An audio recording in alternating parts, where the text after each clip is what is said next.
नमस्कार श्रोते हो, ऑरो मराठीच्या यूट्यूब चॅनलमध्ये तुम्हा सर्वांचं मनापासून स्वागत. मागच्या भागामध्ये आपण आपल्याला ज्या अदृश्य श्रेणी आहेत अशा 3 श्रेणींचा प्रामुख्याने विचार केलेला होता. त्यातली एक होती ती अतिचेतन श्रेणी, त्याचा नुसता नामोल्लेख केलेला होता.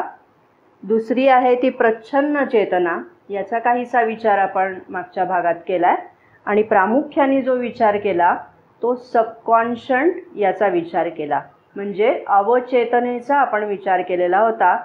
आज आता आपल्याला त्याच्याहूनही खाली असलेल्या प्रांताचा म्हणजे इनकॉन्शंट, ज्याला अचेतन असं म्हटलं जातं, त्याचा विचार आज आपल्याला करायचा आहे.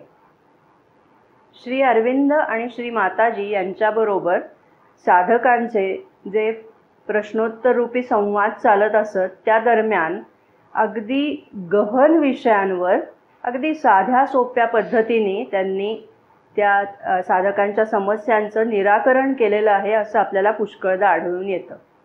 आणि तसाच एक प्रश्न एका साधकाने, जो तुलनेने वयाने लहान आहे असा एक विद्यार्थी साधक असा आपण म्हणूया, त्यांनी एक प्रश्न विचारलेला होता की आज ह्या जगामध्ये हे जे सगळं अंधकारमय, निराशेचं किंवा अज्ञानाचं असं जे वातावरण आहे, अचेतनतेचं वातावरण आहे, ते का आहे?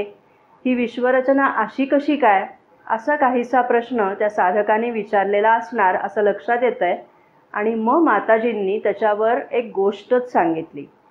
ही जी गोष्ट आहे ती अगदी लहान वयातल्या मुलांना सुद्धा कळू शकेल अशा प्रकारची, बाळबोध आपण ज्याला म्हणतो, अशा पद्धतीची ती गोष्ट त्यांनी सांगितली. पण त्यामागचं तत्त्व महत्त्वाचं आहे आणि म्हणून आज आपण ते विचारात घेतो आहोत.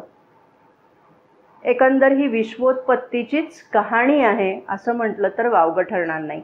त्यातला सगळा भाग आत्ता आपण विचारात घेणार नाही आहोत, पण जो आवश्यक भाग आहे तेवढा आत्तापुरता आपण विवेचनाच्या सोयीसाठी विचारात घेणार आहोत. परमात्म्याला किंवा ज्याला आपण परमेश्वर म्हणतो, त्याला जेव्हा सृष्टी निर्मिती करावी अशी इच्छा झाली तेव्हा त्यांनी प्रथम आद्यशक्ती प्रकट केली आणि त्या आद्यशक्तीला असं सांगितलं की तू आता या विश्वाची निर्मिती कर. तेव्हा आद्यशक्तीने 4 विभूतींची निर्मिती केली की 4 विभूती ज्या आहेत त्या सगळे म्हणून त्या सृष्टीची निर्मिती करतील अशी त्या पाठीमागची कल्पना होती. कोणत्या होत्या या 4 विभूती? तर त्या 4 विभूती अशा होत्या. एक होती ती म्हणजे चेतना आणि प्रकाश यांची विभूती होती. दुसरी होती जीवन. तिसरी विभूती होती आनंद आणि प्रेम. आणि चौथी विभूती होती ती सत्य. आता ह्या चौघांकडे जेव्हा ते काम नेमून देण्यात आलेलं होतं, कोणतं? सृष्टी निर्मितीचं काम, तर तेव्हा त्यांना त्याच्याचबरोबर, म्हणजे हे काम जसं नेमून दिलं तसंच त्याबरोबर त्यांना स्वातंत्र्यही देण्यात आलं की तुम्हाला तुमच्या पद्धतीने ते काम पूर्ण करायचं आहे, तुम्हाला हवं त्या पद्धतीने तुम्ही ते काम पूर्ण करा. आणि परिणाम असा झाला की त्या स्वातंत्र्याचा परिणाम म्हणून त्यांना प्रत्येकाला असं वाटायला लागलं की मीच काय तो श्रेष्ठ आहे. आणि ते त्यांचं जे मूळ रूप आहे, म्हणजे परमात्म्यापासून त्यांची निर्मिती झाली आहे, ते त्या मूळ रूपाला विसरले आणि आपणच सर्वश्रेष्ठ असं ते मानायला लागले. आणि तिथे सगळी गडबड झाली. काय गडबड झाली? त्यांची जेव्हा काम त्यांचं सुरू झालं, त्यांचं कार्य जेव्हा सुरू झालं, तेव्हा मूळ जी चेतना आणि प्रकाश अशा 2 गोष्टी होत्या त्याचं रूपांतर अचेतनामध्ये झालं, म्हणजे अगदी परस्पर विरोधी असं म्हणता येईल अशामध्ये झालं. नंतर जीवनाचं रूपांतर मृत्यूमध्ये झालं. आनंद आणि प्रेम याचं रूपांतर दुःख आणि द्वेषामध्ये झालं. आणि सत्याचं रूपांतर असत्यामध्ये झालं. आणि मग आज आपण जे सगळं हे जग ज्या पद्धतीचं पाहतो आहोत ते जग तशा पद्धतीचं निर्माण झालं. म्हणजे लक्षात घेण्याची गोष्ट अशी की मूळ योजनेमध्ये असं हे अचेतन, अंधकार, असत्य या गोष्टी अभिप्रेत नाही आहेत, त्या घडत गेल्या. ठीक आहे. आणि मग जेव्हा हे अशा प्रकारचं विश्व निर्माण झालं तेव्हा मधला भाग आपण काही भाग वगळतो आहोत, परंतु परत आद्यशक्तीकडे देवदेवतांनी विनवणी केली की तुम्ही आता स्वतः याच्यामध्ये लक्ष घाला.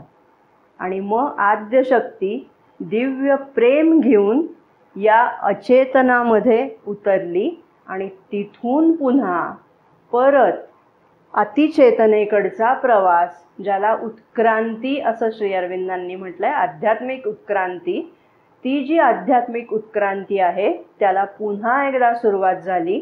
मग अचेतनाकडून अवचेतनाकडे, अवचेतनाकडून शरीराकडे, शरीराकडून प्राणाकडे, तिथून मनाकडे आणि मनाकडून मग आता ज्या पुढच्या श्रेणी आहेत त्याच्याकडची वाटचाल सुरू झालेली आहे. तेव्हा हे सगळं जे आहे हे सृष्टी निर्मितीचं एक प्रकारे जे कार्य आहे, तिथे अगदी सुरुवातीच्या टप्प्यामध्येच या सगळ्या ज्या गोष्टी आहेत, अचेतनाचा हा जो सगळा प्रांत आहे तो सगळा प्रांत त्याची निर्मिती झाली असं आपल्या लक्षात येतं. परंतु ते दिव्य योजनेच्या आराखड्याचा भाग नव्हतं. त्या विभूतींनी स्वतः स्वातंत्र्य घेतलं आणि त्यामुळे त्यातनं निर्माण झालेला हा भाग आहे, ज्याला मदर श्री अरविंदांनी एक प्रकारे ॲक्सिडेंट आहे, हा हे टेम्पररी आहे असं सांगितलेलं आहे. आता या सगळ्याचा आपण सविस्तर विचार करणार आहोत आणि तेव्हा टेम्पररी किंवा ॲक्सिडेंट या सगळ्या शब्दांचे अर्थ, अधिक खोलवरचे अर्थ आपल्याला ओघामध्ये लक्षात येतील. बघूया आपण. नेहमीप्रमाणे आपण आधी श्री अरविंद लिखित एका पत्रातला भाग विचारात घेणार आहोत आणि मग त्याच्या अनुषंगाने या अचेतनाचं नेमकं स्वरूप काय आहे, साधकाची त्या बाबतीतली जबाबदारी काय आहे आणि साधक ती जबाबदारी कशा रीतीने पार पाडू शकेल, हे सगळं आपण आजच्या भागामध्ये समजावून घेण्याचा प्रयत्न करणार आहोत. बघूया तर. आज आपण जे पत्र विचारात घेणार आहोत ते खरं तर मुळातलं पत्र अधिक विस्तृत आहे, त्यातला काही अंशभाग आज आपण विचारात घेतो आहोत. आणि हे जे पत्र आहे ते श्री अरविंदांनी एप्रिल 1947 मध्ये एका साधकाला लिहिलेलं आहे. तो साधक साधनेमधल्या अगदी कठीण काळामधनं चाललेला आहे आणि त्याला दिलासा देताना आणि त्या समस्या ज्या आहेत त्याचं कारण नेमकं काय आहे हे श्री अरविंद त्या साधकाला सांगत आहेत आणि तेव्हा या अचेतन प्रांताचा ते उल्लेख करतात. बघूया आपण ते पत्र. काळाचा संदर्भ मुद्दामून लक्षात घेण्यासारखा आहे. एप्रिल 1947 म्हणजे साधकाच्या वैयक्तिक जीवनाच्या दृष्टीने तर आहेच, परंतु एकंदर देशाची जी परिस्थिती आहे की स्वातंत्र्य उंबरठ्यावर आलेलं आहे आणि त्याच्या अनुषंगाने ज्या सगळ्या घटना घडतात, मग फाळणीसारख्या वगैरे घटना आहेत, त्यामुळे वातावरणामध्ये एक प्रकारची दोलायमानता आहे, काहीशी अस्वस्थता आहे काही जणांमध्ये. तर या सगळ्या गोष्टीचा कुठेतरी संदर्भ तो या पत्राच्या मागे आहे, हे थोडंसं आपण लक्षात घेऊया. बघा आता श्री अरविंद लिहित आहेत, the extreme acuteness of your difficulties is due to the yoga having come down against the bedrock of unconscious, which is the fundamental basis of all resistance in the individual and in the world, to the victory of the spirit and the divine work that is leading towards that victory. एक भलं मोठं वाक्य नेहमीप्रमाणे हे आहे. काय म्हणतात श्री अरविंद, तर थोडा संदर्भ आणखीन पण लक्षात घेऊया आपण, की आपण मागच्या भागात हे पाहिलंय बघा की श्री अरविंद आणि श्री माताजी यांनी ही जी पृथ्वी चेतना आहे, या पृथ्वी चेतनेमधला अवचेतन प्रांत आणि अचेतन प्रांत यांच्यामध्ये त्याच्या शुद्धीकरणासाठी हात घातलेला आहे आणि ते जे कार्य आहे ते आता आश्रमामध्ये चालू आहे. हा तो कालखंड आहे. ठीक आहे. आणि त्यामुळे त्याचे जे परिणाम आहेत त्याचे परिणाम हे जसे श्री अरविंद आणि श्री माताजी यांच्या अनुभवास येत आहेत, त्यांना त्या सगळ्या त्रासामधनं जावं लागतंय, अनेक अडचणींना तोंड द्यावं लागतंय, तसंच ते सार्वत्रिक स्वरूपामध्ये म्हणजेच आश्रमामध्ये आणि आश्रमाच्या बाहेर सुद्धा ते सगळे परिणाम अनुभवायला येत आहेत असं ते सांगतात. आणि त्याचाच एक भाग म्हणजे अर्थातच आश्रमात राहणारा साधक वर्ग, त्यांनाही या सगळ्या समस्या जाणवत आहेत, भेडसावत आहेत की ज्या त्याच्या आधी भेडसावल्या नव्हत्या. जोपर्यंत साधना मन प्राण शरीरामध्ये चालू होती तेव्हा ह्या अडचणी इतक्या तीव्रतेने इतक्या प्रकर्षाने जाणवल्या नव्हत्या. त्या अडचणी आता भेडसावायला लागलेल्या आहेत आणि त्याचं कारण इथे ते सांगतायत बघा. The extreme acuteness of your difficulties. तुमच्या अडचणींची जी एवढी तीव्रता आहे ती तीव्रता कशामुळे आहे तर योग having come down against the bedrock of inconscient. आत्ता आपण पाहिलं त्याप्रमाणे श्री अरविंद आणि श्री माताजी साधना करत करत ह्या सगळ्या टप्प्यांचं शुद्धीकरण करत करत हे फक्त वैयक्तिक स्तरावरचं नाही तर ते पृथ्वी चेतनेचं शुद्धीकरण करत करत ते आता अवचेतन आणि त्याही खालती असलेल्या अचेतन प्रांतापर्यंत येऊन पोचलेले आहेत. आणि त्यामुळे आणि तो इनकॉन्शियन्स हा जो प्रांत आहे तो कसा आहे त्याचं वैशिष्ट्य म्हणून त्यांनी काय सांगितलं आहे, which is the fundamental basis of all resistance. Fundamental basis of all resistance. जो विरोध आहे, जो प्रतिकार आहे, त्या प्रतिकाराचा मूलभूत असा पाया म्हणता येईल असं हे अचेतन आहे. आणि कशाला विरोध तर तो विरोध व्यक्तीमध्ये होणारा विरोध आहे, जगामध्ये होणारा विरोध आहे. कशाला विरोध होतोय, to the victory of the spirit. आत्म्याचं जे कार्य चालू आहे, ईश्वराचं जे कार्य चालू आहे आणि ज्या ईश्वरी कार्याच्या विजयाच्या दिशेने जी पावलं पडता आहेत त्या पडणाऱ्या पावलांना रोखण्याचं काम विरोधी शक्ती करत असते. आणि ती विरोधी शक्ती या अचेतनाशी संबंधित आहे. अचेतनामध्ये विरोध किंवा प्रतिकार, ईश्वरी कार्याला प्रतिकार, त्याला विरोध हे त्याचा स्थायी भाव आहे. आणि त्यामुळे तो विरोध तुम्हाला सुद्धा जाणवत आहे असं श्री अरविंद इथे म्हणत आहेत. म्हणजे एक प्रकारे श्री अरविंदांनी हे म्हटलेलं आहे की अतिचेतन प्रांताची छाया असावी अशा प्रकारचा हा अचेतन प्रांत आहे. पुढे बघूया. आता आधी श्री अरविंद आश्रमामध्ये साधकांना ज्या अडचणी जाणवत आहेत त्याचं वर्णन करतायत. सरसकटपणाने सर्वसाधारणपणाने ज्या अडचणी जाणवत आहेत त्याचं स्वरूप स्पष्ट करतायत. ते काय म्हणतात बघा. The difficulties themselves are general in the ashram. Ashram म्हणजे श्री अरविंद आश्रम त्या काळामधला 1947च्या आसपासचा की जेव्हा श्री अरविंदांचं अचेतनावर कार्य चालू आहे. The difficulties themselves are general in the ashram as well as in the outside world. Doubt, discouragement, diminution or loss of faith, waning of the vital enthusiasm for the ideal, perplexity and a baffling of the hope of the future are the common features of the difficulty. त्या difficulty, त्या ज्या काही अडीअडचणी जाणवत आहेत साधकांना त्याचं एक सर्वसाधारण रूप काय आहे ते इथे श्री अरविंदांनी सांगितलं आहे. बघूया आपण एक एक करून. डाऊट, शंका, संशय. कसली शंका की अरे आजूबाजूला जर दृश्य पाहिलं तर ते इतकं भीषण सगळं दृश्य आहे की खरोखर ईश्वर अस्तित्वात आहे का, इतपसनं शंका उपस्थित व्हावी अशी आजूबाजूची परिस्थिती भीषण आहे. मग शंका, डिस्करेजमेंट, हतोत्साह. काहीतरी एखादी व्यक्ती उत्साहाने करायला जाते आणि मग दुसरी व्यक्ती तिचा उत्साह भंग करते, अशा प्रकारचं एक वातावरण आहे. डिम्युनिशन ऑर लॉस ऑफ फेथ. श्रद्धाच उडून जावी किंवा श्रद्धा क्षीण व्हावी अशा प्रकारचं एक वातावरण आजूबाजूला आहे. Waning of the vital enthusiasm for the ideal. Waning म्हणजे त्याला उतरती कळा लागणं. कशाला? तर vital enthusiasm for the ideal. व्यक्तीला जेव्हा काहीतरी नवीन कळलेलं असतं आणि आता ह्या दिशेने आपल्याला पावलं टाकायची आहेत हे जेव्हा नुकतं कळलेलं असतं आणि ती जी वाटचाल सुरुवातीच्या काळात व्यक्तीची चालू असते ती अतिशय जोमाने चालू असते, कारण प्राणशक्तीचं सहकार्य तिला तेव्हा मिळत असतं.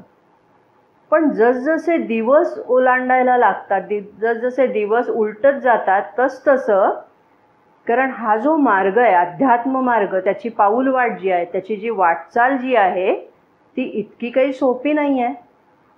जन्मानुजन्म प्रयत्न करावेत तेव्हा कुठे एवढासा परिणाम दिसून येतोय. अशा प्रकारची जी वाटचाल आहे, साहजिक आहे की तिथे साधकाच्या मनामध्ये सुरुवातीचा जो जोम आहे, जो उत्साह आहे, तो हळूहळू कमी व्हायला लागतो, कारण ते परिणाम दिसत नाही. मग किती काळ हे करत राहायचं, आपण एवढं करतोय पण काहीच होत नाही आहे असं वाटून त्याचा जो पूर्वीचा उत्साह आहे तो हळूहळू कमी कमी होत जातो. त्याला एक प्रकारची उतरती कळा लागते. Waning of the vital enthusiasm for the ideal. Perplexity, द्विधा मनस्थिती. हे करू का ते करू अशी सारखी द्विधा मनस्थिती. कारण मदननी आपल्याला हे सांगितलंय की आपल्याला प्रत्येक क्षणाला निर्णय घ्यायचा आहे. कोणता निर्णय घ्यायचा आहे? आत्ता आपण मनुष्य म्हणून एका मधल्या स्थानावरती आहोत.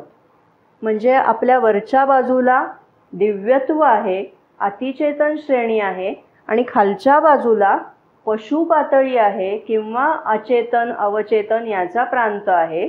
दर क्षणाला जी निवड करायची आहे की तुम्ही जो निर्णय घेताय तो प्रत्येक निर्णय एकतर तुम्हाला अतिचेतनाकडे दिव्यत्वाकडे घेऊन जाणार आहे किंवा मग पशु पातळीकडे नेणार आहे. हा निर्णय तुमचा तुम्ही करायचा आहे, दर क्षणाला करायचा आहे. आणि मग एक प्रकारे हा निर्णय तरी सोपा आहे की मला दिव्यत्वाकडे जायचं आहे का पशु पातळीकडे जायचं आहे. पण जेव्हा एक प्रकारे दोन्ही गोष्टी तितक्याच उपयुक्त आहेत असं वाटतंय तेव्हा हा निर्णय घेणं अधिक कठीण होतं. मग द्विधा मनस्थिती होते की नेमकं काय करायचं आहे ते कळत नाही आहे. ठीक आहे, पुढे. And baffling of the hope for the future. भविष्याबद्दल एक प्रकारची गोंधळलेली अवस्था. आता इथे आपण जो मगाशी देश पातळीवरच्या गतिविधींचा संदर्भ घेतला तो आता इथे लक्षात येईल की भविष्याकडे बघताना एक प्रकारचं भांबावलेपण आहे, गोंधळलेपण आहे, एक सैरभैर झाल्यासारखी स्थिती आहे. त्यामुळे नक्की काय करायचं आणि काय करायचं नाही हे समजत नाही आहे. हे जे काही एक सार्वत्रिक दृश्य दिसतंय, सार्वत्रिक चित्र दिसतंय, त्याचं कारण श्री अरविंदांनी सांगितलंय की साधना आता या स्तरावर येऊन ठेपलेली आहे. पुढे बघूया. आणि बाहेरच्या जगामध्ये म्हणजे हे आत्तापर्यंत आपण पाहिलं की आश्रमातल्या साधकांना येणाऱ्या या अडचणींचं स्वरूप त्यांनी आत्ता सांगितलंय. आता बाहेरच्या जगामध्ये ती परिस्थिती अजूनच भीषण आहे, अजून भयंकर आहे. त्याचं वर्णन ते पुढे करतायत बघा. In the world outside there are much worse symptoms such as the general increase of cynicism, a refusal to believe in anything at all, a decrease of honesty, an immense corruption, a preoccupation with food, money, comfort, pleasure, to the exclusion of higher things, and a general expectation of worse and worse things awaiting the world. वातावरण कसं आहे? Gloomy आहे, झाकोळलेलं आहे. बघा काय वर्णन केलंय. बाहेरच्या जगामध्ये तर ही सगळी लक्षणं जी आहे ती अधिक वाईट अशा प्रकारची झालेली आहेत. वातावरणामध्ये एक प्रकारचा सिनिसिझम म्हणजे नैराश्यवाद, उदासीनता किंवा उपेक्षावाद असं ज्याला म्हणतात, तो वातावरणामध्ये भरून राहिलेला आहे. की काय होणार आहे, यातनं काय होणार आहे, त्यातनं काय होणार आहे, असं करून एक प्रकारचा निरुत्साह सर्वत्र दिसतो आहे. A refusal to believe in anything at all. वातावरण जे सैरभैर झालेलं आहे आणि त्यामुळे कोणत्याच गोष्टीवर विश्वास ठेवायला लोक तयार नाही आहेत. मग देवाधर्मावर विश्वास नाही आहे, धर्मशास्त्रावर विश्वास नाही आहे, विज्ञानावर विश्वास नाही आहे, इतकंच काय पण स्वतःचा स्वतःवर सुद्धा विश्वास राहू नये, इतकी ही परिस्थिती निर्माण झालेली आहे. Refusal to believe in anything at all. आणि आता ही परिस्थिती जसजसा आपण मानव सो कॉल्ड प्रगती करायला लागलेला आहे, तसतशी अलीकडच्या काळामध्ये एकंदर जागतिक स्तरावर आपण पाहिलं तर ही परिस्थिती अधिक दुस्तर होत आहे असं आपल्याला जाणवेल. कशावरच विश्वास नाही. विशेषतः तरुण वर्गामध्ये हे प्रमाण मोठ्या प्रमाणात दिसतं आहे. आणि एवढंच नाही तर विरोधी शक्तींकडनं ते अधिक अवघड करण्याचं काम केलं जात आहे. म्हणजे एक प्रकारे त्याचं प्रोग्रॅमिंग केलं जात आहे की कशावरच विश्वास ठेवू नये अशी परिस्थिती वाटावी असं चित्र. म्हणजे उदाहरणार्थ अलीकडेच पाहण्यात आलेली एक गोष्ट ती इथे प्रस्तुत ठरावी म्हणून सांगते आहे की जन्मतःच निसर्गाने आपल्याला मुलगा किंवा मुलगी असं बाय नेचर आपलं स्वरूप आहे. आणि आपली घडण जी होते, सगळी मानसिक, प्राणिक, शारीरिक घडण होते, ती त्या पद्धतीने होते. पण आता पाश्चात्य देशांमध्ये अगदी प्राथमिक शाळेमध्येच हे शिकवलं जातं आहे बघा, की तू आत्ता मुलगा म्हणून जन्माला आलेला आहेस, पण तुला जर मुलगी व्हायचं असेल तर ते स्वातंत्र्य तुला आहे. किंवा एखाद्या मुलीला हे सांगितलं जातं की तू जन्मतः मुलगी म्हणून जन्माला आली आहेस, पण तुला मुलगा व्हायचं असेल तर तुला ते स्वातंत्र्य आहे.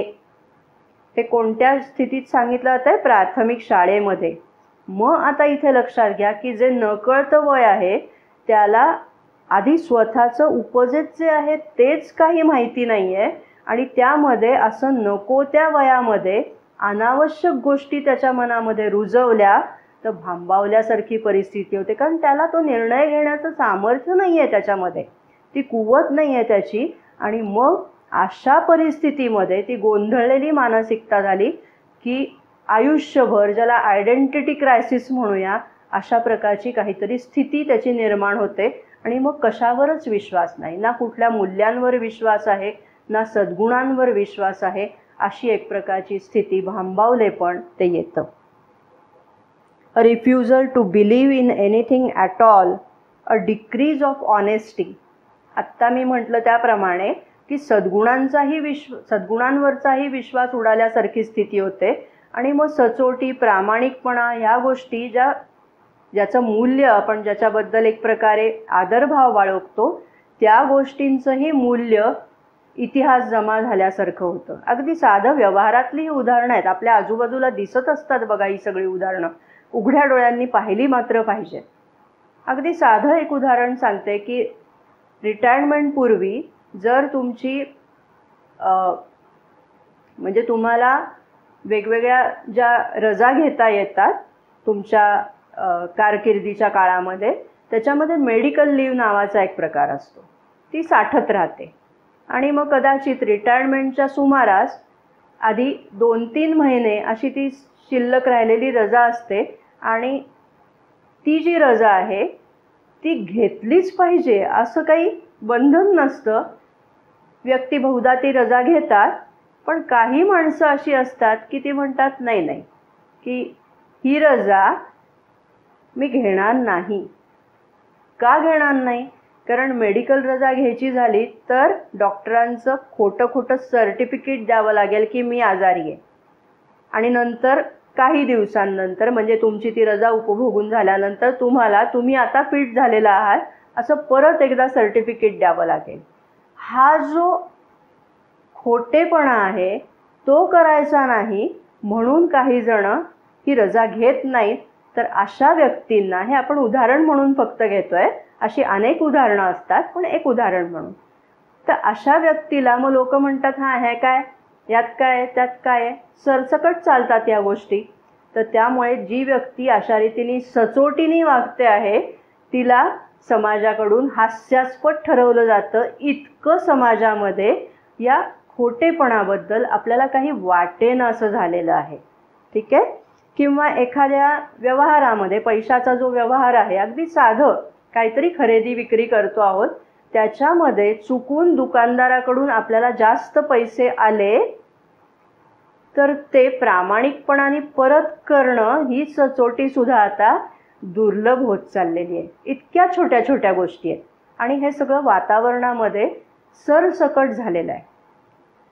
आणि त्याचं समर्थन नुसतं ते म्हणजे तो व्यवहार तसा पूर्ण होतो एवढंच नाही, तर मग त्याला कळायला नको का, त्यांनी पैसे देताना नेमके द्यायचे ना, माझ्याकडनं कशाला अपेक्षा. अशा प्रकारचं जे समर्थन केलं जातं हे अधिकच आपण सचोटीपासनं, सद्गुणांपासनं दूर आल्याचं लक्षण आहे. पुढे बघा.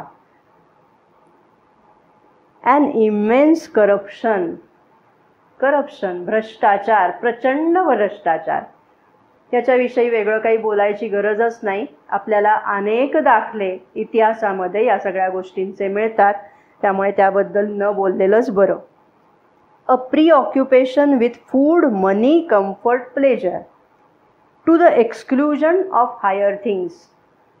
आपल्याला सांगण्यात आलेलं असतं, भव्य उदात्ततेची घ्यावे, मिळमिळीत अवघे टाकावे. आणि आता काय दृश्य आहे, तर भव्य उदात्ततेची घ्यावे हे आपण एक प्रकारे बाजूला सोडलेलं आहे. आणि ज्या गोष्टी म्हणजे स्वार्थ आहे किंवा खाद्याविषयीचं, पैशाविषयीचं, माझ्या स्वतःच्या सुखसोयींविषयीचं आणि सुविधांविषयीचं जे प्रीऑक्युपेशन आहे, म्हणजे मनुष्य त्यामध्येच गुंतून पडलेला आहे आणि हे सगळे उच्च आदर्श वगैरे म्हणता येतील अशा सगळ्या गोष्टी इतिहास जमा झालेल्या आहेत. हे जे दृश्य, सार्वत्रिक दृश्य दिसतंय आणि त्याला आणखीन एक जोड मिळाली, कसली, अ जनरल एक्सपेक्टेशन ऑफ वर्स अँड वर्स थिंग्स अवेटिंग द वर्ल्ड. या जगामध्ये काहीतरी अतिशय भयानक असं घडून येणार आहे, अशा प्रकारची एक सार्वत्रिक अपेक्षा माणसांच्या मनामध्ये निर्माण झालेली आहे. असं सार्वत्रिक जीवनाचं चित्रण इथे श्री अरविंदांनी केलेलं आहे की आता काहीतरी होणार आहे, आता भयंकर काहीतरी घडून येणार आहे, अशी सामान्यांच्या मनामध्ये भीतीची भावना आणि ती अपेक्षेची भावना निर्माण झालेली आहे.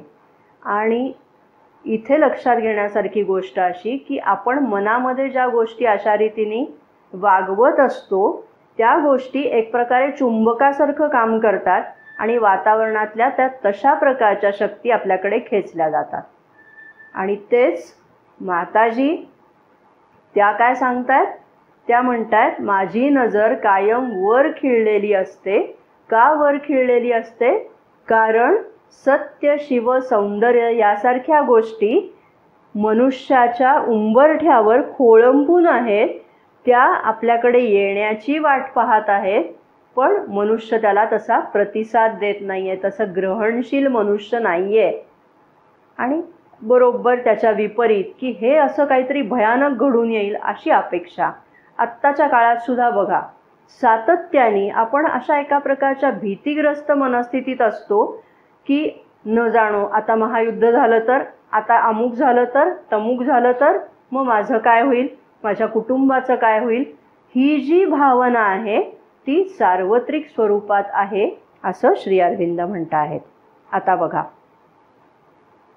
ऑल दॅट हाऊएव्हर ॲक्यूट, हे कितीही तीव्र असलं, हे किती भयंकर आहे असं दिसत असलं तरी is a temporary phenomena for which those who know anything about the workings of the world energy and the workings of the spirit were prepared. आता श्री अरविंदांची याच्याकडे पाहण्याची दृष्टी बघा. ते काय म्हणतात की हे कितीही भयानक दिसत असलं, कितीही भीषण दिसत असलं तरी सुद्धा त्या व्यक्तींची ह्या सगळ्यासाठी म्हणजे या प्रतिकाराला तोंड देण्यासाठी त्या व्यक्तींची तयारी करून घेण्यात आलेली आहे.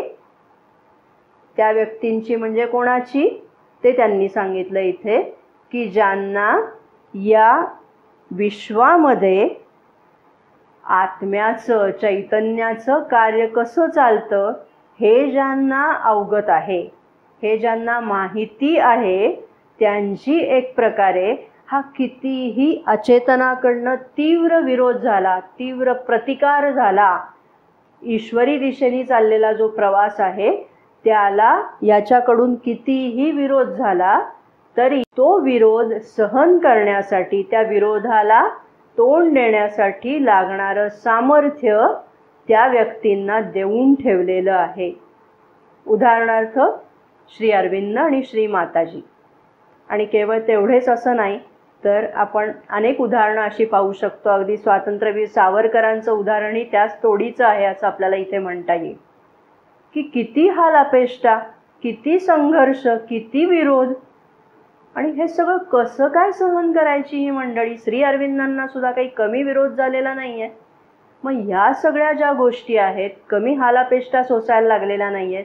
या हालापेष्टा जर आपल्या जीवनामध्ये आपल्या अनुभवायला आल्या तर अक्षरशः आपण कोलमडून पडू. ते सामर्थ्य आपल्या अंगी नाही, पण ज्या व्यक्ती हे विश्वामध्ये ईश्वरी शक्तीचं कार्य कसं चालतं हे ज्यांना माहीत आहे त्या व्यक्तींची त्याच्यासाठी तयारी करून घेण्यात आलेली आहे. बघा पुढे काय म्हणतात ते. आय मायसेल्फ, त्या साधकांनी त्यांना प्रश्न विचारलाय की तुम्ही आत्तापर्यंत, म्हणजे हा संदर्भ अध्यारूत आहे तिथे की श्री अरविंदांनी भारताच्या स्वातंत्र्यासाठी जी एक विलक्षण चेतना निर्माण केलेली होती भारताच्या पातळीवरती, आणि नंतर ते अध्यात्म मार्गाकडे वळलेले होते, हा भाग आपल्याला माहिती आहे. परंतु ज्यांनी एकेकाळी देशासाठी हे सगळं केलेलं आहे त्यांना आता ह्याच देशाची अशी अवस्था पाहून काय वाटत असेल, अशा प्रकारचा जेव्हा तो प्रश्न त्यांनी विचारलेला आहे तेव्हा श्री अरविंद त्याला उत्तर देताना म्हणतात, I myself foresaw that this worst would come. फाळणीचा जो सगळा विचार आहे ते म्हणतात की हे सगळं अशा रीतीचं घडून येणार आहे हे मला आधीच लक्षात आलेलं होतं. The darkness of night before the dawn. हे काय आहे तर उषक्कालापूर्वी जी रात्र असते ती अधिक गडद असते हे आपल्याला माहिती आहे. तशा प्रकारचं हे याचं स्वरूप आहे असं ते म्हणतात. Therefore I am not discouraged. आणि त्यामुळे मी नाउमेद झालेलो नाही, मी खचून गेलेलो नाही. त्याचं कारण हे आहे कारण आमची तशी तयारी करून घेण्यात आलेली होती असं ते सांगतात. आणि कोणाकडून ही तयारी करून घेण्यात आलेली होती? कुठल्या मानवी जीवाकडनं नाही, कुठल्या व्यक्तीकडनं नाही, तर ती साक्षात ईश्वराकडनं तयारी करून घेण्यात आलेली होती. आपल्याला माहिती आहे श्री अरविंदांना तुरुंगामध्ये ईश्वर दर्शन म्हणजे श्रीकृष्णाचा साक्षात्कार झालेला होता आणि त्या साक्षात्काराच्या द्वारे ही सगळी त्यांची जडणघडण तयार करून घेण्यात आलेली होती हे आपल्याला माहिती आहे. I know what is preparing behind the darkness and can see and feel the first signs of its coming. या अंधकारामागे म्हणजे आत्ता वरकरणी जो अंधकार दिसतो आहे त्या अंधकाराच्या पडद्यामागे काय चालू आहे हे मला दिसतं आहे. कशाची घडण होते आहे, एका नव्या सृष्टीचा जन्म व्हायचा आहे त्याची सगळी तयारी इथे चालू आहे आणि त्याच्या पूर्वीचं हे सगळं वातावरण आहे आणि त्या नवसृष्टीच्या जन्माच्या पाऊलखुणा, पहिल्या खुणा मला या पडद्याआड चालू असलेल्या दिसत आहेत. Those who seek for the divine. आता त्या साधकाला एक प्रकारे दिलासा दिलाय, त्याचं सांत्वन केलंय. Those who seek for the divine have to stand firm and persist in their seeking. After a time the darkness will fade and begin to disappear and the light will come. काय घडतंय पडद्यात? ते जे त्यांना दिसतंय ते अगदी स्पष्टपणाने तपशीलवार उलगडून नाही सांगितलं तरी एक आशादायी चित्र इथे श्री अरविंद त्यांच्या शब्दांमधनं व्यक्त करतायत. ते म्हणतायत की जे साधक आहेत, जे ईश्वराचा शोध घेऊ पाहता आहेत, त्यांनी त्यांच्या साधनेच्या पायावर दृढ राहिलं पाहिजे, भरभक्कम राहिलं पाहिजे आणि त्यांचे जे ईश्वर प्राप्तीचे प्रयत्न आहेत ते तसेच कायम ठेवले पाहिजेत. कालांतराने हा जो अंधकार आहे तो नाहीसा होईल आणि मग प्रकाश येईल असं ते इथे सांगतायत. आता तसं म्हटलं तर कोणतीही जी निराश झालेली व्यक्ती आहे, एखादा विद्यार्थी आहे आणि तो एखाद्या शिक्षकाकडे गेला, तो विद्यार्थी समजा जर खचलेला आहे तर शिक्षक सुद्धा त्याला ह्याच पद्धतीचं उत्तर देतील की हा जो काळोख आहे तो तात्पुरता आहे, कालांतराने प्रकाश येणार आहे, तेव्हा तू खचून जाऊ नकोस. अगदी एखादा आजारी माणूस सायकॉलॉजिस्टकडे गेला तरी तो तेच सांगेल. मग श्री अरविंद तशाच पद्धतीचं हे सांगतायत का? वरवर दिसायला ते वाक्य जरी तसंच दिसत असलं तरी या दोन्हीमध्ये खूप फरक आहे. तो फरक जेव्हा आपण आता हे अचेतनाचं स्वरूप आणि त्याच्यामध्ये अपेक्षित असलेलं कार्य हे पाहणार आहोत तेव्हा आपल्याला श्री अरविंदांच्या विधानाची जी अर्थवत्ता आहे ती नेमकेपणाने उलगडेल. बघूया आता. अचेतन याचं स्वरूप हे आहे की आपण मागच्या भागात पाहिलं बघा की अवचेतन याचं स्वरूप कसं आहे. तर बघूया आपण. आपल्या सवयींच्या बाबतीत आपण बोललेलो होतो. सवयी असतील किंवा काही नको असणाऱ्या गोष्टी असतील, या आपल्यामधून आपण जर बाजूला करायचा प्रयत्न करत गेलो, कारण साधना करतोय म्हणजे शुद्धीकरण करतोय, नको त्या गोष्टी आहेत त्या आपण आपल्यामधनं काढून टाकायचा प्रयत्न करतोय, हे अपेक्षित आहे. आणि ते करत असताना सुरुवात कुठनं केली आहे तर मनापासून सुरुवात केली. मनातनं अमुक एक गोष्ट, एखादी नको असणारी सवय घालवून टाकली, ती प्राणामध्ये जाऊन उतरली, तिथूनही ती सवय काढून टाकायचा प्रयत्न केला तेव्हा ती शरीरामध्ये उतरली. शरीरामधून जेव्हा ती सवय काढून टाकण्याचा आपण प्रयत्न करतो तेव्हा आपण मागच्या भागात पाहिलं होतं, एक तर एन्व्हायरमेंटल कॉन्शियसनेस, परिसरीय चेतनेमध्ये ती सवय जाऊन रेंगाळते, किंवा दुसरं म्हणजे अवचेतन प्रांतामध्ये जाऊन ती रेंगाळून राहते. आणि तिथूनही ती काढून टाकण्याचा प्रयत्न केला तर ती मग अचेतन प्रांतामध्ये जाऊन पडते. आणि अचेतन हा लास्ट रेफ्यूज आहे. हे लास्ट म्हणजे शेवटचं त्याचं आश्रयस्थान आहे असं म्हटलेलं आहे. कारण याच्याहूनही खाली आता काही नाहीच. आपण मागच्या भागात पाहिलं होतं की अवचेतन कुठे आहे तर व्यक्तीच्या पावलांच्या खाली लगेच लागून अवचेतन प्रांत आहे. अर्थात हे सगळं एका वेगळ्या पातळीवर आहे. म्हणजे जमिनीवर अचेतन आहे का असं म्हणायचं का तर ते तसं दाखवता येण्यासारखं नाही. हा सगळा अदृश्य प्रांत आहे, पण त्याचं स्थान निश्चिती ही केलेली आहे की पावलांच्या खाली अवचेतन आहे. आणि त्याच्याही खाली असलेला हा जो प्रांत आहे म्हणजे जमिनीमधून आत आपण खालती गेल्यानंतर जो प्रांत लागणार आहे, परत हे वेगळ्या डायमेन्शनमध्ये आहे, ते दाखवता येण्यासारखं नाही आहे.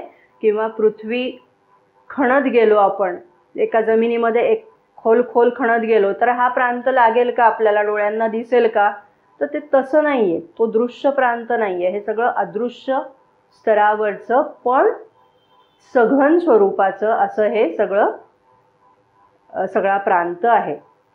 तर तेव्हा अचेतनामध्ये गेल्यानंतर मात्र तिथून अजून खाली कुठेतरी किंवा तिथून कुठेतरी बाहेर असं ते जाऊ शकत नाही. मग तिथे ते त्याच्यामध्ये परिवर्तन किंवा तिथे रूपांतरण घडवणं हेच अपेक्षित असतं असं श्री अरविंद आणि श्री माताजी यांनी आपल्याला सांगितलेलं आहे.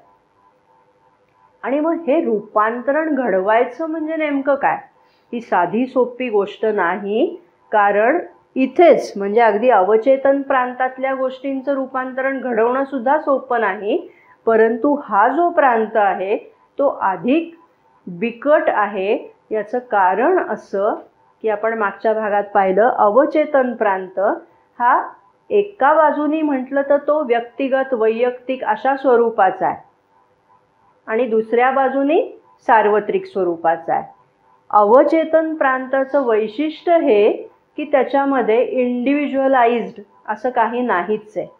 हे जे काही हा जो सगळा प्रांत आहे तो सार्वत्रिक आहे. ठीक आहे.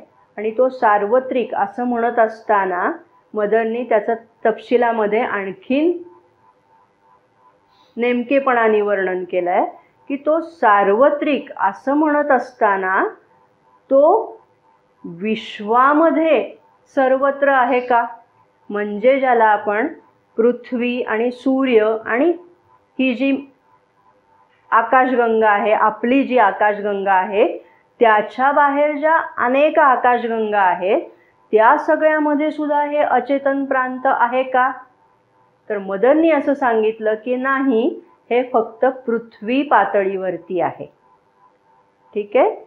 मग पृथ्वी पातळी असं म्हणत असताना केवढ्या प्रचंड प्रमाणात हे सगळं आहे आणि तिथे काय आहे?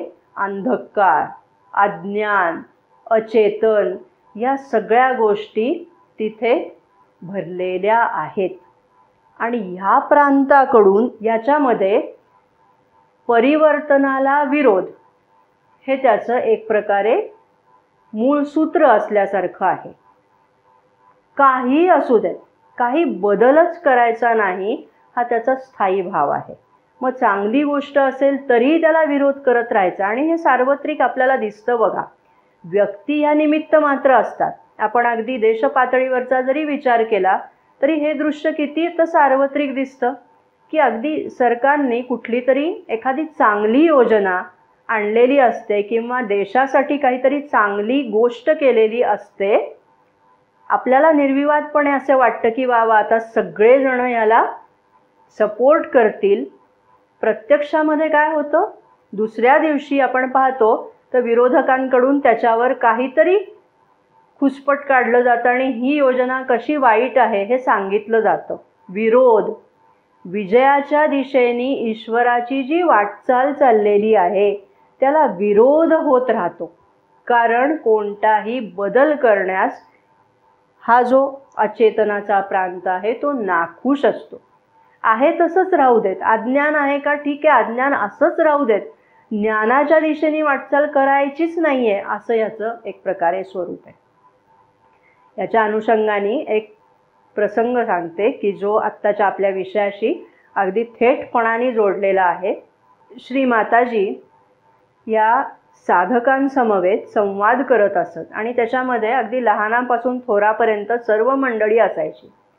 आणि त्यांचा एक वार ठरलेला असायचा. जेव्हा त्यांचा हा संवाद चालायचा, प्लेग्राऊंड आहे आश्रमाचं, तिथे हा संवाद त्यांचा चालत असे आणि आठवड्यातनं एकदा या पद्धतीने त्याचा संवाद चालत असे. आणि माताजींनी असं सांगितलेलं असे की तुम्हाला जे काही प्रश्न असतील ते विचारत जा, मी त्याची उत्तरं देईन. आणि बरेचदा असं व्हायचं की ह्या लोकांकडे जमलेले जे साधक असायचे त्यांच्याकडे काही प्रश्नच नसायचे.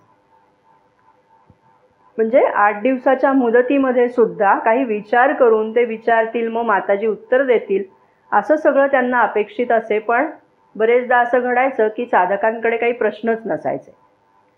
आणि मग एकदा जेव्हा अशाच प्रकारची गोष्ट घडलेली होती तेव्हा मदरच्या मनात असं आलं की एक प्रकारे म्हणजे मदर म्हणजे ज्ञानाचं भांडार आणि हे ज्ञान द्यायला त्या उत्सुक आहेत, पण प्रश्न विचारणारच कोणी नाही. म्हणजे ज्ञानप्राप्तीबद्दल ही एवढी उदासीनता का? जसं आपल्या संत साहित्यात एक विधान आहे बघा, सद्गुरूबद्दल हे वर्णन आहे. सद्गुरू काय करतोय? अजपा जपाची तागडी तोली ग्राहक कोणी मिळेना. म्हणजे सद्गुरू द्यायला बसलेला आहे पण ते घेण्यासाठी कोणी गिऱ्हाईकच येत नाहीये. अगदी तशीच स्थिती इथे होती की माताजी इथे भरभरून ज्ञान द्यायला बसलेले आहेत. आपण माताजींचे संवाद मुळातनं वाचण्यासारखे आहेत. किती तपशिलामध्ये, किती आपल्या पातळीवर येऊन त्या समजावून सांगायचा प्रयत्न करतायत. ही आद्यशक्ती आपल्यासाठी इथे अवतरलेली आहे आणि ती आपल्याला काहीतरी देऊ पाहते आहे आणि ते घ्यायला आपण उत्सुक नाही.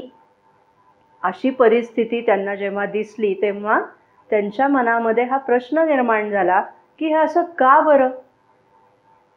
अज्ञानाबद्दल मनुष्याच्या मनामध्ये एवढं प्रेम का? ज्ञान मिळत असून ते घ्यायची उत्सुकता का वाटत नाहीये? आणि म्हणून त्याचा शोध घेण्याचा त्यांनी प्रयत्न केला आणि तेव्हा त्या ध्यानावस्थेमध्ये गेल्या. प्लेग्राऊंडवर ध्यान पण, सामूहिक ध्यान पण तिथे चालत असे. मदर ध्यानावस्थेत गेल्या आणि त्या इतक्या खोल खोल खोल गेल्या की त्या म्हणतायत की मी या अचेतनाच्या अगदी खालच्या टोकापर्यंत, ज्याला अधोबिंदू म्हणता येईल अचेतनाचा, त्या अचेतनाच्या खोलपर्यंत जाऊन पोचले. आणि याचं वर्णन मदरनी खूप तपशिलात केलेलं आहे. ते खोल खोल जाताना एखादा अरुंद अंधारा कडा असावा आणि त्या कड्यामधून आत व्यक्ती खाली जावी, तशा पद्धतीने त्या खोलात शिरत गेल्या. तो अंधकार इतका भीषण होता, त्या म्हणतात की त्या फक्त कड्याला एक किनार होती प्रकाशाची आणि त्यामुळे तो मार्ग दिसत होता, किंबहुना त्यामुळे तो अंधकार अधिक गडद असल्याचं दिसत होतं. आणि त्या मार्गामधनं त्या वाटचाल करत करत खाली खोलपर्यंत गेल्या, अचेतनाच्या अधोबिंदूपर्यंत जाऊन पोचल्या. आणि मग त्यांना तिथे असा अनुभव आला की तिथे एक प्रकारची एक भली मोठी, ज्याला स्प्रिंग म्हणता येईल अशी स्प्रिंग होती. त्या स्प्रिंगला त्यांचा स्पर्श झाला आणि त्या स्पर्शामुळे त्या फेकल्या गेल्या. कुठे? तर त्या म्हणतात थेट अतिचेतनापर्यंत त्या फेकल्या गेल्या. हा आध्यात्मिक स्वरूपाचा ध्यानावस्थेतला जो अनुभव आहे तो मदरनी इथे सांगितलेला आहे. आणि त्यांनी असं म्हटलंय की अतिचेतनापर्यंत जाण्याचे जे अनेकानेक मार्ग आहेत त्यातला हाही एक मार्ग आहे की व्यक्ती अशा रीतीने अचेतनापर्यंत जाऊन पोचते आणि तिथून जी उसळी मारली जाते ती थेट अतिचेतनापर्यंत जाऊन भिडते. तेव्हा हा जो अनुभव आहे, अशा प्रकारे अचेतनामध्ये प्रवेश करण्याचा आणि त्या प्रांतामध्ये जाऊन त्याचं शुद्धीकरण करण्याचा जो प्रयत्न आहे तो श्री अरविंद आणि श्री माताजी यांनी अनेकदा केलेला आहे. अनेकदा ते ह्या प्रांतामध्ये उतरलेले आहेत आणि त्याची शुद्धीकरण त्यांनी केलेली आहे. मदरनी हे त्यांचे अनुभव वारंवार सांगितलेले आहेत. आणि परत हे लक्षात घ्या की हे सगळे त्यांचे जे अनुभव आहेत ते आपल्या मानवाच्या दृष्टीने एक प्रकारे प्रातिनिधिक स्वरूपाचे असे आहेत. त्यांनी केलेले हे जे सगळे प्रयत्न आणि त्याचं त्यांनी तपशिलात लिहून ठेवलेली सगळी जी वर्णनं आहेत ती वर्णनं आज जर आता आपण वाचली आणि आपण जर तशा पद्धतीने वाटचाल करणार असू, आपण जेव्हा या टप्प्यापर्यंत येऊन पोचू तेव्हा ती सगळी वर्णनं की ह्या प्रांताचं शुद्धीकरण कसं करायचं आहे ही सगळी वर्णनं आता आपल्याला उपलब्ध आहेत. मदरनी असं एके ठिकाणी म्हटलंय की त्यांना ही जी वाटचाल करावी लागली ती वाटचाल अतिशय बिकट होती, कारण श्री अरविंदांनी, त्यांनी असं म्हटलंय की श्री अरविंदांनी पण हे कार्य भरपूर केलेलं आहे, परंतु त्या काळामध्ये त्यांना तेवढी सवड झाली नाही की त्यांनी ते लिहून ठेवलंय. परंतु मदरनी मात्र या सगळ्या गोष्टी अगदी तपशिलामध्ये सांगून ठेवलेल्या आहेत आणि तो एकंदर मानवाच्या आध्यात्मिक इतिहासाच्या दृष्टीने एक महत्त्वाचा दस्तऐवज म्हणावा असं हे सगळं वर्णन आहे. हे सगळं मार्गदर्शक अशा प्रकारचं आहे. अर्थात या प्रांताचं शुद्धीकरण कसं करायचं? अवचेतनाच्या बाबतीतच आपण हे पाहिलेलं होतं बघा की श्री अरविंद म्हणतायत की याचा फार तुम्ही आत्ताच विचार करू नका, नाहीतर हताश होऊन जाल की अरे बापरे केवढा कचरा उपसायचा आहे. त्याच्याही पेक्षा अधिक तीव्र स्वरूपाचं, त्याच्याही पेक्षा अधिक गहन स्वरूपाचं हे इथलं सगळं आहे. अचेतन आहे, अज्ञान आहे, अंधकार आहे, या सगळ्या गोष्टी. आणि या वैयक्तिक स्तरावरच्या पण नाही आहेत, तर त्या सार्वत्रिक स्वरूपाच्या आहेत. आणि त्यामुळे त्याचं प्रमाणही अतिप्रचंड असं आहे.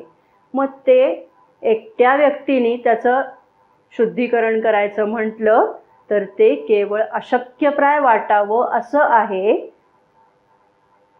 मग काय करायचं? या प्रांताला असंच सोडून द्यायचं जसं आजवर होत आलेलं आहे तसं, की म्हणजे आपण व्यक्ती म्हणून अतिचेतन प्रांतामध्ये निघून जायचं, मुक्ती घ्यायची आणि झालं आपलं इथलं कार्य सिद्ध झालं, आता ईश्वरामध्ये विलीन होऊन जाऊया, हे जसं आत्तापर्यंत होत आलेलं आहे.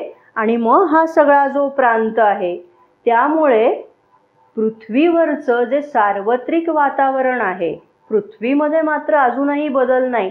अज्ञान, अंधकार, अचेतनता, तामसिकता या सगळ्या गोष्टी आजही आहेत. खून, मारामाऱ्या, दरोडे हे सगळं अजूनही कायम का आहे? कारण त्याच्यामध्ये मुळात हात घातलेला नाहीये. मग या भागाचं शुद्धीकरण करायचं कसं?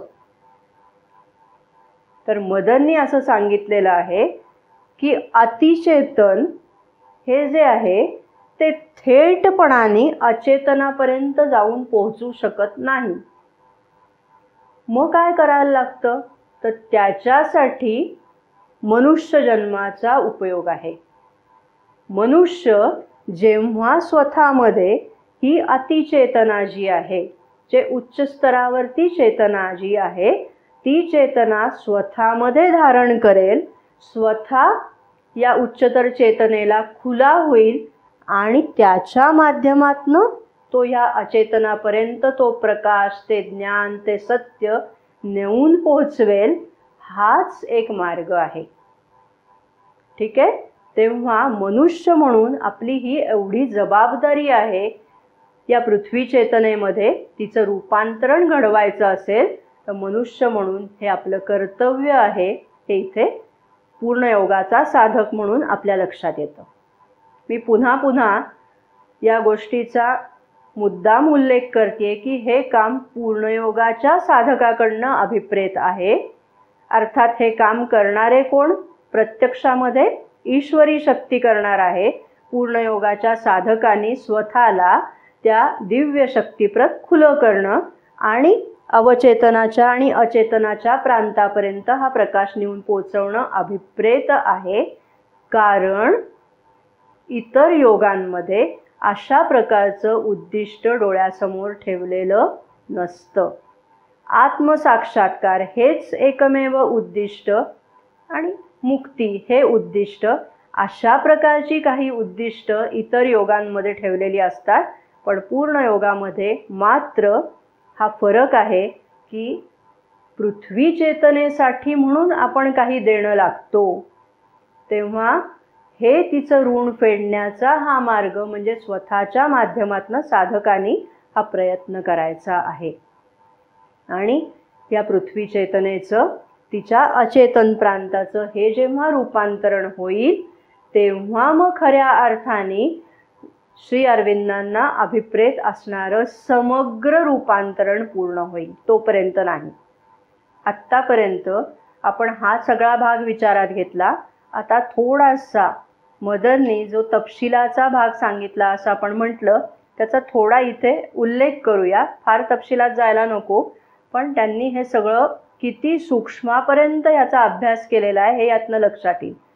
काय म्हणतात त्या की आधीचं जे अचेतन होतं, आधीचं म्हणजे केव्हाचं?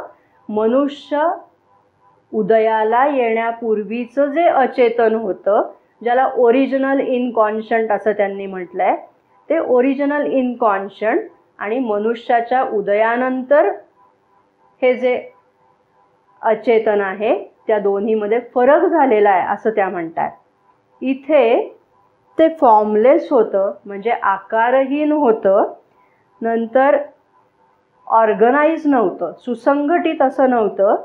पण जेव्हा मनुष्याचा या पृथ्वी तलावर उदय झाला आणि मनुष्याची मनोमय चेतना जेव्हा या अचेतनामध्ये उतरली तेव्हा त्याचा परिणाम म्हणून हे जे अचेतन आहे ते मेंटलाइज्ड इनकॉन्शंट असं त्याचं आता रूप झालं आहे.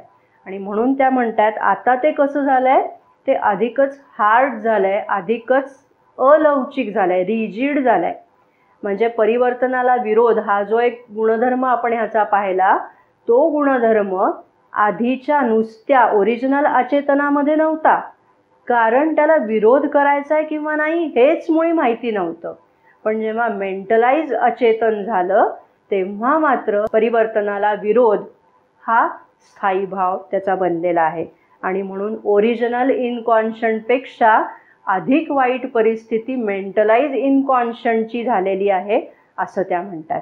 म्हणून आता काय करायचं आहे तर मेंटलाइजच्या वर असलेलं सुपर कॉन्शंट जे आहे म्हणजे अतिचेतन आहे ते जेव्हा ह्याच्यामध्ये उतरेल तेव्हा मग त्याच्यामध्ये परिवर्तन घडून येईल असं त्यांनी इथे म्हटलेलं आहे. आणि आता लक्षात येईल बघा, श्री अरविंदांनी ते पत्र संपवताना जे वाक्य लिहिलेलं होतं की हा अंधकार तात्पुरता आहे आणि उद्या प्रकाश उदयाला यायचा आहे, तेव्हा त्याचा अर्थ इतका गहन आहे. लक्षात घ्या, हा सगळा अंधकाराचा जो प्रांत आहे तो तात्पुरता आहे. आपण अगदी विवेचनाच्या सुरुवातीला पाहिलं बघा की हे ईश्वरी योजनेचा भाग म्हणून नाही निर्माण झालं, ते पुढे पुढे जशी वाटचाल होत गेली तसं एका टप्प्यावर ह्या अचेतनाची निर्मिती झाली. म्हणजे दिव्य योजनेचा आराखड्यातला तो भाग नाही आहे, त्यामुळे तो तात्पुरता आहे, ॲक्सिडेंट या स्वरूपाचा आहे. आणि जेव्हा पूर्णयोगाच्या साधकाला जी जबाबदारी आहे ती जबाबदारी अशा प्रकारची साधक मंडळी जेव्हा ती पूर्ण करतील, उच्चतर चेतना जेव्हा याच्यामध्ये प्रवेश करेल, दिव्य प्रेम जेव्हा याच्यामध्ये अवतरित होईल, तेव्हा मग हा सगळा प्रांत प्रकाशाने उजळून निघायचा आहे.